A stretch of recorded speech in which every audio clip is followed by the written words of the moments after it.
द्वितीय विश्व युद्ध ने इंग्लैंड में श्रमिकों की कमी पैदा कर दी, इसलिए उन्होंने अपने खेतों और कारखानों में काम करने के लिए बड़ी संख्या में भारत से श्रमिकों का पलायन करना शुरू कर दिया। पंजाब के कई युवाओं ने लंदन में अपने लिए जीवन बनाने के इस अवसर का लाभ उठाया और इसने जल्द ही अन्य युवाओं को इंग्लैंड में प्रवास करने के तरीके खोजने के लिए प्रेरित किया। राष्ट्रमंडल आप्रवासी अधिनियम 1962 ने प्रवासन को समाप्त कर दिया और अब लंदन जाना मुश्किल हो गया, लेकिन सपना कायम रहा। 2020 में एक अधेड़ उम्र की मनु रंधावा लंदन, इंग्लैंड के एक अस्पताल से भाग जाती है और भारतीय मूल के एक आव्रजन वकील एडवोकेट पुरु पटेल से मिलती है। मनु भारत की यात्रा के लिए वीजा की मांग करती है, लेकिन पुरु का कहना है कि उसके पिछले कार्यों के कारण भारतीय वीजा प्राप्त करना उसके लिए मुश्किल है। इस प्रकार मनु अपने पूर्व प्रेमी हरदयाल सिंह ढिल्लों, जिन्हें हार्डी के नाम से भी जाना जाता है, को फोन करने में पुरु से सहायता का अनुरोध करती है, जो 25 वर्षों के बाद भारत के पंजाब के लालटू में मनु का फोन कॉल प्राप्त करने से बहुत खुश है। हार्डी ने मनु से बात करने के लिए लालटू में आयोजित स्थानीय बुजुर्ग एथलेटिक्स प्रतियोगिता जीतने का मौका छोड़ दिया। मनु ने हार्डी को उसे भारत वापस लाने के लिए दुबई, संयुक्त अरब अमीरात में उससे मिलने के लिए कहा, क्योंकि वह भारतीय वीजा प्राप्त करने में असमर्थ है। मनु और उसके दो दोस्त बुग्गू लखनपाल और बल्ली कक्कड़ दुबई जाने और हार्डी से मिलने के लिए लंदन से हवाई जहाज में सवार होते हैं। 25 साल पहले 1995 में फ्लैशबैक में मनु, बुग्गू और बल्ली को लालटू में रहते हुए और बेहतर जीवन के लिए इंग्लैंड में प्रवास करने के लिए उत्सुक दिखाया गया है। मनु की हवेली गिरवी रख दी गई थी और वह एक स्थानीय ढाबे में रसोइया के रूप में काम करती थी।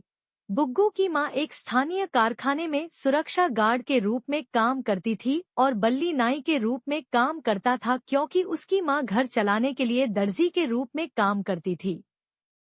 गरीब और अशिक्षित, तीनों विभिन्न तरीके आजमाने के बावजूद इंग्लैंड के लिए वीजा हासिल करने में असमर्थ हैं। ट्रैवल एजेंट मनु को कुश्ती सीखने का निर्देश देता है ताकि वह ओलंपिक के लिए भारतीय कुश्ती टीम में स्पोर्ट्स वीजा प्राप्त कर सके। एक दिन हार्डी, भारतीय सेना का एक पूर्व सैनिक, पठानकोट से ट्रेन में अपने गांव आता है, क्योंकि उसकी जान मनु के भाई महेंद्र ने बचाई थी जब उसे युद्ध में आतंकवादियों ने गोली मार दी थी। महेंद्र एक नागरिक थे, लेकिन हार्डी को अपने कंधों पर उठाकर नजदीकी सैन्य अस्पताल ले गए और कई हफ्तों तक उनके साथ रहे, जब तक कि वह खतरे से बाहर नहीं हो गए। अस्पताल से छुट्टी मिलने के बाद हार्डी ने अपने पीछे छोड़े गए टेप रिकॉर्डर को वापस करने का फैसला किया, लेकिन उसे पता चला कि महेंद्र की एक दुर्घटना में मृत्यु हो गई है, उसकी विधवा और उसका बेटा जीवित हैं और मनु और उसके परिवार को खराब वित्तीय स्थिति में छोड़ गया है। हार्डी ने अपने भाई की दयालुता के बदले में मनु को लंदन पहुंचने में मदद करने का वादा किया और उसे कुश्ती के गुर सिखाना शुरू कर दिया। मनु एजेंट के पास लौटने के बाद उसे पता चला कि वह एक धोखेबाज था और बुग्गू से 1.5 लाख रुपए और बल्ली से 30,000 रुपए लेने के बाद भाग गया है। बुग्गू को फर्जी डिग्री के साथ किडनी डॉक्टर के रूप में पेश होने के लिए कहा गया था, लेकिन वह आव्रजन अधिकारी के सरल सवालों में असफल हो गया। बल्ली को कथित तौर पर भारत में एक ब्रिटिश नागरिक से शादी करने के लिए कहा गया था, लेकिन यह पता चला कि कई अन्य पुरुषों ने उसी महिला से शादी करने के लिए अपने एजेंटों को भुगतान किया था, जो वास्तव में कभी अस्तित्व में ही नहीं थी। जब हार्डी ने मनु, बुग्गू और बल्ली को बताया कि IELTS टेस्ट पास करके यूके का छात्र वीजा प्राप्त करना आसान है, तो वे सभी गीतू गुलाटी द्वारा पढ़ाए जाने वाले IELTS कोचिंग क्लास में दाखिला लेते हैं, जहां उनकी मुलाकात एक अन्य छात्र सुखी सिंह से होती है। सुखी जस्सी नाम की अपनी पूर्व प्रेमिका को बचाने के लिए लंदन जाना चाहता है, जिसकी जबरन शादी टिड्डा नाम के एक NRI व्यक्ति से कर दी गई थी और उसके द्वारा शारीरिक शोषण किया गया था। जब गीतू कक्षा में हार्डी का मजाक उड़ाता है तो मनु उसके लिए खड़ी होती है और यह कहकर उसका बचाव करती है कि एक अच्छा शिक्षक हार्डी की तरह होता है, जो छात्रों का समर्थन करता है और उनका मजाक उड़ाने के बजाय उन्हें अभ्यास कराता है। चूंकि गीतू एक प्रभावी शिक्षक नहीं है, हार्डी एक सामान्य भाषण लेकर आता है जिसे बोलने की परीक्षा में किसी भी विषय के विरुद्ध दिया जा सकता है और हर किसी को इसे याद करा सकता है।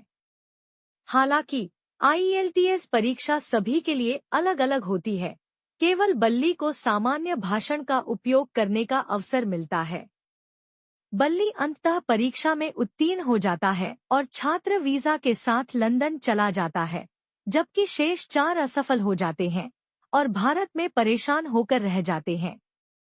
एक बार लंदन में बल्ली ने एक शानदार घर और एक कार के सामने अपनी तस्वीरें भेजीं, जिससे भारत में उसके दोस्तों और परिवार को विश्वास हो गया कि उसने ब्रिटेन में कुछ बड़ा कर लिया है। वह सुखी को यह खबर बताने के लिए भी बुलाता है कि सुखी के IELTS में असफल होने के बारे में जानने के बाद जस्सी ने आत्महत्या कर ली, जिससे दुखी सुखी ने खुद पर मिट्टी का तेल छिड़क लिया और आत्मदाह कर लिया। सुखी के अंतिम संस्कार में आहत हार्डी ने उपलब्ध अंतिम उपाय के माध्यम से मनु और बुग्गू को खुद लंदन ले जाने का वादा किया। डनकी मार्ग, जो उन लोगों के लिए गधा मार्ग का भारतीय संस्करण है जो बिना पासपोर्ट या वीजा के अवैध रूप से विदेशी देश में प्रवेश करते हैं। इसके बाद फिल्म पाकिस्तान, अफगानिस्तान, ईरान और तुर्की से होकर गुजरती है, क्योंकि हार्डी, मनु और बुग्गू इंग्लैंड के लिए एक विश्वासघाती यात्रा शुरू करते हैं और उनके साथ चमेली नागरा, परमिंदर डिंगरा, जिन्हें पंपी के नाम से भी जाना जाता है, और गुलाब नागरा शामिल होते हैं, जो गांव के 3 और लोग हैं। लालटू ईरान से पार करते समय वे एक क्रूर सीमा गश्ती दल से टकराते हैं और चमेली, पंपी और गुलाब की उनके द्वारा गोली मारकर दुखद हत्या कर दी जाती है। गश्ती दल 3 जीवित बचे लोगों को हिरासत में लेता है, लेकिन जब एक अधिकारी मनु के साथ बलात्कार करने का प्रयास करता है तो क्रोधित हार्डी उसे और अन्य 2 गश्ती अधिकारियों को खत्म करके जवाबी कार्रवाई करता है। हार्डी, मनु और बुग्गू एक ट्रेन में चढ़ने के लिए आगे बढ़ते हैं, तपते रेगिस्तानों और बर्फीले पहाड़ों का सामना करते हुए यात्रा करते हैं और समुद्री यात्रा के आखिरी चरण में एक कार्गो कंटेनर में चढ़ते हैं, जिसमें वे 27 दिन बुरी तरह बिताते हैं और हालात एक से भी बदतर होते हैं। गंदा नाला। अंत में उनकी खुशी के लिए तीनों लंदन पहुंचने में सफल हो जाते हैं, जहां वे बल्ली को एक जीवित मूर्ति के रूप में काम करते हुए देखकर चौंक जाते हैं और उन्हें एहसास होता है कि बल्ली ने जो तस्वीरें भेजी थी वे नकली थी। बल्ली वास्तव में इंग्लैंड में हाथ से जीवन जी रहा है, क्योंकि उसके छात्र वीजा का कॉलेज कभी अस्तित्व में नहीं था। वह एक छोटी सी टूटी फूटी झुग्गी में कई अन्य अवैध प्रवासियों के साथ रहता है, जो चारपाई पर सोते हैं, और उसे पुलिस और आव्रजन अधिकारियों द्वारा पकड़े जाने का लगातार डर रहता है। प्रारंभ में चौकड़ी को मॉल और बड़े किराने की दुकानों में सफाई कर्मचारी के रूप में या लंदन में वयस्क फिल्में बेचने के रूप में नौकरियां मिलती हैं। उनकी मुलाकात पुरु से होती है, जो मनु को ब्रिटिश नागरिकता प्राप्त करने के आसान तरीके के रूप में दिखावटी विवाह करने की सलाह देता है। मनु अनिच्छा से 100 पाउंड की नशे की लत वाले लड़की से शादी करने के लिए सहमत हो जाती है। पुरु का कहना है कि एक बार जब मनु ब्रिटिश नागरिक बन जाती है तो वह नशे की लत वाले व्यक्ति को तलाक दे सकती है और फिर दूसरों को भी ब्रिटिश नागरिक बनने में मदद कर सकती है। चर्च में विवाह समारोह के दौरान ड्रग एडिक्ट द्वारा मनु को चूमने की कोशिश से हार्डी क्रोधित हो जाते हैं और वे लड़ाई में शामिल हो जाते हैं, जिसके कारण पूरे समूह को पुलिस द्वारा गिरफ्तार कर लिया जाता है। हालांकि पुरु जेल में चौकड़ी से मिलता है और उन्हें देश में रहने के लिए युद्ध और उत्पीड़न के कारण भारत में उनके जीवन को खतरे में होने का दावा करके अदालत में शरण का अधिकार मांगने की सलाह देता है। एक पूर्व सैनिक के रूप में हार्डी ने अपने देश के साथ विश्वासघात करने से इनकार कर दिया और जज को भावुक भाषण देते हुए कहा कि गरीबी या उत्पीड़न के कारण शरण लेने से कोई फर्क नहीं पड़ता। हालांकि न्यायाधीश कानून का पालन करता है और गरीबी के अभिशाप के पीछे की मानवीय त्रासदी को नजरअंदाज कर देता है, लेकिन अन्य लोग इसका पालन करते हैं।